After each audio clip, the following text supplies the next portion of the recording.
ভুল করেও এই নুস্কা চুলে লাগাবে না। যদি এই নুস্কা চুলে লাগাও, চুল এত লম্বা হবে যে রোজ রোজ চুল কাটতে হবে, চুলের গ্রোথ 10 গুণ বেড়ে যাবে, চুল আর একটাও পড়বে না। এই রামবান নুস্কা তোমার চুলকে এতটাই দ্রুত বাড়ায় যে বাধ্য হয়ে তোমরা কেটে ফেলবে। এটা একবার ব্যবহারে চুল আর পড়বে না, তোমার চুল ঘন মোটা লম্বা হবে দ্বিগুণ গতিতে। তাহলে চলো দেখে নি কি সেই রামবান নুস্কা। বন্ধুরা, আজকে খুবই উপকারী একটা চুলের রেমেডি তোমাদের সাথে শেয়ার করতে চলেছি, যেটা ব্যবহারে চুলের গ্রোথ 10 গুণ বৃদ্ধি পাবে, চুল ঘন হবে আর চুল একটাও পড়বে না। ঘরোয়া পদ্ধতিতে আদাকে যদি তোমরা এইভাবে ব্যবহার করো, এটা কিন্তু চুলের জন্য দারুণ উপকারী রেমেডি। আর এটা যদি তোমরা চুলে মাখো, চুলের সব সমস্যার সমাধান হয়ে যাবে। আজকের রেমেডিটা বানানোর জন্য আমাদের চাই রান্নাঘরে থাকা আদা। তো বন্ধুরা, একটা আদা নিয়েছি, একটা এরকম সাইজের আদাকে নিয়ে 1 গাঁট মতো আদাকে নিয়ে ভালো করে আগে খোসাটাকে ছাড়িয়ে নেবে। খোসাটা ছাড়িয়ে নেওয়ার পর আমরা এই আদাটাকে গ্রেট করে নেব। বন্ধুরা, এই আদাতে থাকে এমন কিছু গুণাগুণ যেটা আমাদের চুলের জন্য দারুণ কাজ করে। যদি তোমরা একবার এইভাবে ব্যবহার করো তাহলে তোমরা বুঝতে পারবে যে এই আদা এত বেশি উপকারী, কারণ এতে রয়েছে প্রচুর পরিমাণে এমন উপাদান যেটা আমাদের মাথার ত্বকের কোলাজেনকে বৃদ্ধি করতে সাহায্য করে, যেটা চুলের গঠনকে মজবুত করে, চুলের ভাঙা রোধ করে এবং চুলের খুব দ্রুত বৃদ্ধি ঘটায়। তো দেখো বন্ধুরা, এখানে আমি একটা এরকম গাঁট সাইজের আদা নিয়েছি, আর এই আদাকে আমি ভালো করে আগে খোসাটা ছাড়িয়ে নেব। আর এই আদাকে এবার আমরা কিন্তু ভালো করে গ্রেট করে নেব। তোমরা চাইলে আদাটাকে একটুখানি ধুয়ে নেবে জল দিয়ে, যাতে ধুলোবালিগুলো দূর হয়ে যায়। তো বন্ধুরা, শুধুমাত্র আদাটাই আমরা প্রথমে নেব। বন্ধুরা, এই আদাতে রয়েছে বিশেষ একটা উপাদান, যেটা হচ্ছে জিঞ্জার এল। এই জিঞ্জার এল হচ্ছে সক্রিয় যৌগ যা চুলের গোড়ায় রক্ত প্রবাহকে উদ্দীপিত করতে সাহায্য করে, যার ফলে নতুন চুল গজানোর জন্য একটি খুবই স্বাস্থ্যকর ভিত্তি তৈরি করে এই আদার রস। তো বন্ধুরা, এই আদাটাকে এবার আমরা কিন্তু ভালো করে গ্রেট করে নেব। গ্রেট করে একটা আমি পাত্রে নিয়ে নেব, আর তাতে দিয়ে দেব 2টো লবঙ্গ। বন্ধুরা, এই লবঙ্গ কিন্তু আমাদের চুলের ফলিকলকে মেরামত করতে, নতুন চুল গজাতে সাহায্য করে। এই লবঙ্গর মধ্যে এমন কিছু গুণাগুণ রয়েছে যেগুলো আমাদের চুলের মধ্যে গিয়ে চুলের খুশকি ইনফেকশনকে দূর করতে সাহায্য করে, চুলের মধ্যে উকুনের সমস্যাকেও দূর করে। তো আদাটাকে ভালো করে গ্রেট করে কুচি কুচি করে নেবে, তার সাথে কিন্তু 2টো লবঙ্গ আমরা এরপর মিশিয়ে নেব। ক্লোভস বা লবঙ্গের মধ্যে কিন্তু প্রচুর পরিমাণে ভিটামিন রয়েছে, আয়রন রয়েছে, যেটা আমাদের মাথার ত্বকে গিয়ে চুলের গ্রোথকে বৃদ্ধি করতে সাহায্য করে, চুল পড়াকে রোধ করে এবং চুলের গ্রোথ কিন্তু দ্বিগুণ গতিতে বাড়িয়ে দেয়। 10 গুণ দ্রুত গতিতে তোমার চুল লম্বা হতে শুরু করবে আজকে যদি এই রেমেডিটা তোমরা ব্যবহার করে নাও। এটা যদি তোমরা সপ্তাহে 2 দিন করে ইউজ করতে পারো, চুল এত দ্রুত লম্বা হবে যে চুল কাটাতে বাধ্য হবে তোমরা প্রত্যেক মাসে মাসে। হ্যাঁ, এটার গ্যারেন্টি আমি দিচ্ছি। তো এর সাথে 2টো লবঙ্গ দিয়ে এরপর আমরা জল দিয়ে দেব, দিয়ে এটাকে গ্যাসে বসিয়ে দেব। গ্যাসে বসিয়ে আমরা 7 থেকে 8 মিনিট মতো ফোটাবো। 7 থেকে 8 মিনিট মতো ফোটালেই কিন্তু খুব সুন্দরভাবে এই আদার রসের যে সমস্ত উপাদানগুলো রয়েছে, গুণাগুণগুলো রয়েছে, পুষ্টিকর উপাদানগুলো রয়েছে, কিংবা লবঙ্গের যে গুণাগুণগুলো রয়েছে, সেগুলো খুব সুন্দরভাবে জলের মধ্যে প্রবেশ করবে।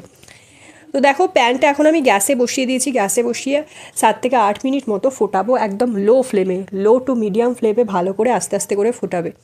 চামচ দিয়ে নাড়িয়ে চাড়িয়ে ভালো করে ফুটিয়ে নেব। তারপরে কিন্তু যখন দেখবে এই জলের রঙটা পরিবর্তন হয়ে আসবে এবং গাঢ় হয়ে যাবে, তখন কিন্তু আমরা নামিয়ে নেব, নামিয়ে ছেঁকে নিতে হবে। তো বন্ধুরা, এখানে কিন্তু আমি হাফ কাপ সমান জল দিয়েছি। এখানে তোমরা সামান্য পরিমাণ জল দিয়ে এটাকে ভালো করে ফোটাবে। ভালো করে ফোটালেই কিন্তু এর সমস্ত গুণাগুণ এই রসটার মধ্যে চলে আসবে, আর এই রসটা খুব সুন্দর পাওয়ারফুল হয়ে যাবে। এবার বন্ধুরা, একটা সুতির কাপড় কিংবা ছাঁকনি দিয়ে ভালো করে ছেঁকে নিতে হবে, একদম ঠান্ডা করে। তারপরে কিন্তু এটা আমরা ব্যবহার করব।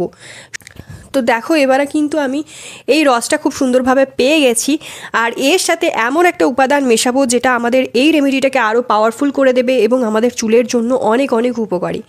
তাহলে বন্ধুরা, এর সাথে যেটা মেশাতে হবে সেটা হচ্ছে নারকোল তেল। নারকোল তেল কিন্তু বহু প্রাচীনকাল থেকে চুলের জন্য ব্যবহার হয়ে আসছে, চুলের বৃদ্ধি ঘটাতে, চুলের রুক্ষতা শুষ্কতা দূর করতে এবং চুলকে ময়শ্চারাইজ করে রাখতে নারকোল তেল কিন্তু এর সাথে আমি অ্যাড করব। তো এখানে যে কোনো ব্র্যান্ডের তোমরা নারকোল তেল নিতে পারো, যে কোনো ব্র্যান্ডের, মার্কেটে অনেক ব্র্যান্ডের পাওয়া যায়। তো এখানে আমি নারকোল তেল নিয়েছি। নিয়ে এর সাথে অ্যাড করে নেব 1 চামচ, যা চুলের ড্রাইনেস ফ্রিজিনেসটাকে দূর করবে, চুলের বৃদ্ধিতে সাহায্য করবে। তো দেখো এখানে আমি 1 চামচ মতো নারকোল তেল এর সাথে মিশিয়ে দেব। এর মধ্যে রয়েছে লরিক অ্যাসিড, যেটা চুলের প্রোটিন ক্ষয় রোধ করতে সাহায্য করে এবং চুলকে স্বাস্থ্যকর রাখে, চুলের পড়া রোধ করে, চুলের গ্রোথে সাহায্য করে। চুলের যত্নে কিন্তু নারকোল তেল লাজবাব হয় বন্ধুরা। তো ভালো করে মিক্স করে নেব। এখন রসটার অনুপাতে ভালো করে নারকেল তেলটা দিয়ে মিক্স করে নিতে হবে। এই যে সিরামটা আমরা পেয়েছি, এটা যদি তোমরা সপ্তাহে 2 দিন করে ইউজ করতে পারো, তোমাদের চুলের গ্রোথ এত দ্রুত বুস্ট হবে যে মানো কোনো বুস্টার ডোজ তোমার চুলে পড়ে গেছে এবং চুল তোমার বাড়া থেকে আর কেউ আটকাতে পারবে না। মন চাই তোমরা গ্রোথ তোমাদের চুলে দিতে পারবে। তো বন্ধুরা, এই রসটা মাথার চুলকানি খুশকি দূর করতে সাহায্য করে এবং চুলের গ্রোথ খুব দ্রুত বাড়ায়, ময়লা পরিষ্কার করতে সাহায্য করে, চুলকে খুব সুন্দর স্বাস্থ্যকর স্বাস্থ্যোজ্জ্বল রাখে, চুলের গোড়াকে মজবুত করে, যার ফলে চুল পড়া বন্ধ হয়ে যায়, চুলকে সিল্কি শাইনি করতে সাহায্য করে। এবার এটা স্নান করার 1 ঘন্টা আগে চুলে দিয়ে ভালো করে ম্যাসাজ করতে হবে। সপ্তাহে 2 দিন যদি তোমরা এইভাবে স্নান করার 1 ঘন্টা আগে চুলে দিয়ে, যেভাবে আমি লাগিয়ে দেখাচ্ছি সেইভাবে চুলের গোড়া ফাঁকা করে করে গোড়া থেকে ডগ অবধি ভালো করে ম্যাসাজ করতে পারো, এর থেকে ভালো রেমেডি আর চুলের জন্য হয় না, চুলের গ্রোথ বাড়ানোর জন্য, চুলকে লম্বা করার জন্য। তো বন্ধুরা, সপ্তাহে 2 দিন করলেই তোমার চুলে এত দ্রুত এটা বুস্ট করে দেবে, তোমার চুলের লম্বা হতে আরম্ভ করবে, ছোট চুল লম্বা হবে, পাতলা চটি মোটা হবে, চুল আর একটাও পড়বে না। তো দেখো এবার আমি কটন বল দিয়ে কিংবা হাতের যে ফিঙ্গার টিপগুলো হয়, মানে হাতের সাহায্যে, হাতের আঙুলের সাহায্যে চুলের গোড়া থেকে ডগ অবধি ভালো করে এটাকে দিতে হবে। শুধুমাত্র চুলের গোড়ায় দিলেই কিন্তু হবে না, এটা কিন্তু ডগাতেও দিতে হবে, যাতে করে খুব ভালোভাবে এটা চুলের মধ্যে প্রবেশ করতে পারে। তো একটু ভালো করে এটা মেখে নেবে, এইভাবে আলতো আলতো করে ম্যাসাজ করবে, খুব জোরে চাপ দিয়ে ঘষাঘষি করবে না, যাতে স্ক্যাল্পের ক্ষতি হয়। তো ম্যাসাজ করবে চুলের মধ্যে, তাহলে কিন্তু খুব তাড়াতাড়ি এটা পৌঁছাবে, চুলে খুব ভালো রক্ত সঞ্চালন বাড়বে এবং চুলের গ্রোথ বৃদ্ধি হবে। তো এটা স্নান করার 1 ঘন্টা আগে ভালো করে মেখে চুলটা শুকিয়ে নেবে, তারপর 1 ঘন্টা পরে তোমরা স্নান করে নেবে নর্মাল জল দিয়ে কিংবা শ্যাম্পু দিয়ে। কোনো বাধ্যবাধকতা নেই যে শ্যাম্পু ইউজই করতে হবে, তোমরা নর্মাল জল দিয়েও চুলটা ধুয়ে নিতে পারো। এটা ইউজ করে দেখো, 1 সপ্তাহ শুধুমাত্র ইউজ করে দেখো, চুলের এমন পরিবর্তন লক্ষ্য করতে পারবে। তাহলে আজকে দেখলে যে কিভাবে আদাকে দিয়ে তোমরা চুলে ব্যবহার করলে তোমার চুলে এত ভালো উপকার হতে পারে, এতটা কার্যকারী হতে পারে, তাহলে এই রেমেডিটা তোমরা অবশ্যই ট্রাই করো এবং ভিডিওটা অনেক শেয়ার করো। এখন আমি শুধুমাত্র স্নান করে নিয়েছি আর তোমরা আমার চুলটা দেখতে পাচ্ছ কত সুন্দর সিল্কি হেলদি হয়ে গেছে, চুলটা খুব সুন্দর শাইন করছে। এরকমই তোমার চুল হেলদি হয়ে উঠবে, চুল খুব দ্রুত লম্বা হবে, চুল আর একটাও পড়বে না, চুল ঘন ও মজবুত হবে। সো আই হোপ গাইস আজকের ভিডিওটা তোমাদের ভালো লেগেছে। ভিডিওটা যদি ভালো লাগে অনেক অনেক শেয়ার করো, নিজের ফ্রেন্ড ফ্যামিলির মধ্যে একটা লাইক করে দিও, চ্যানেলটা সাবস্ক্রাইব করতে ভুলো না ফর মোর সাচ ভিডিওস। তো চলো দেখা হবে নেক্সট ভিডিওতে। Stay tune, take care.